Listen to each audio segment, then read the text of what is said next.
Hi guys, this is Jim again. Now, if you've found this through a search on YouTube, you probably found it as Star Wars CCG tutorial, and it's the second series I've actually done. I had a couple people on Facebook request an explanation for how to play the game, and I posted a set of videos, but I didn't have a proper tripod, so the shots were kind of weak. I'm doing a better job with this tripod, so I'm hoping to make it a little more accessible to people. And I'm just going to let you guys know right now that this game is very in-depth. I'm not going to cover anywhere near everything about this game because you just can't. This is one of those games that has, some games they say it's got a learning curve.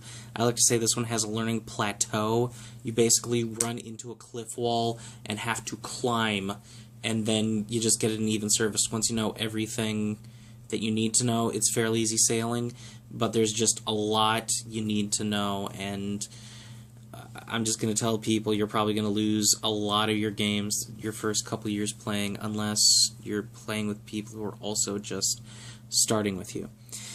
So basically the set of videos is going to be me explaining the types of cards and some of the mechanics of the game, going through with a couple of fairly simple decks. I'm not exactly one of the world's best players, so it's not going to be stuff that's really going to be confusing. I like to have fun with the game, and I think a lot of you will have fun with it too. So I'm going to start by mentioning that I've got cards from two of my decks.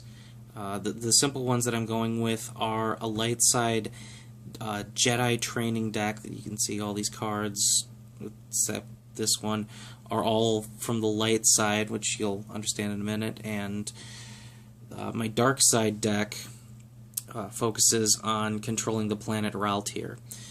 Now, I'm going to try to go through deck construction, card types before I actually start playing, and I'm going to try to keep each of these videos down to about 5 minutes, so just because it's a little easier to load the whole thing to YouTube, and I know if I make a mistake recording anything, it's not going to be as heartbreaking if I have to restart after 4 minutes as if I have to start after 14. So, with all that in mind, let's get ready to dig into Star Wars CCG by Decipher.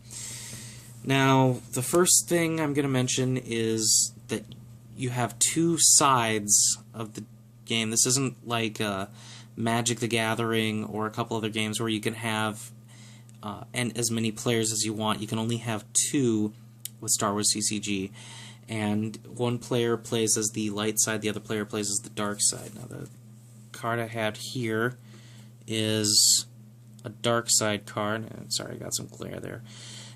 This is basically a card that represents a player for the Galactic Empire from the main movies. This particular card is a stormtrooper, and he's just an agent of the Empire. That's what the Imperial logo up there means.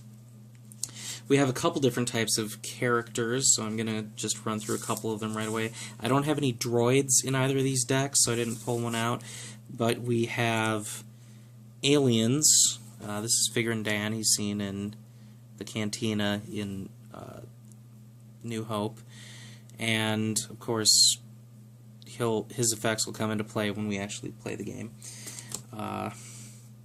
We have Yoda, and I actually have a foil version of Yoda. If you see a little bit more color there, that's because of that. Yoda is a Jedi Master, which will also come into effect when I play him. The different numbers, just to get you accustomed to what they do. Power 2 affects what you can do in battle. Ability 7 affects your ability to draw Battle Destiny, which will add to your power in battle and affect the losses that your opponent suffers in battle. Whenever you draw Battle Destiny, your opponent has to lose at least that much force, that many resources in attrition from that site, and I will explain that in just a moment.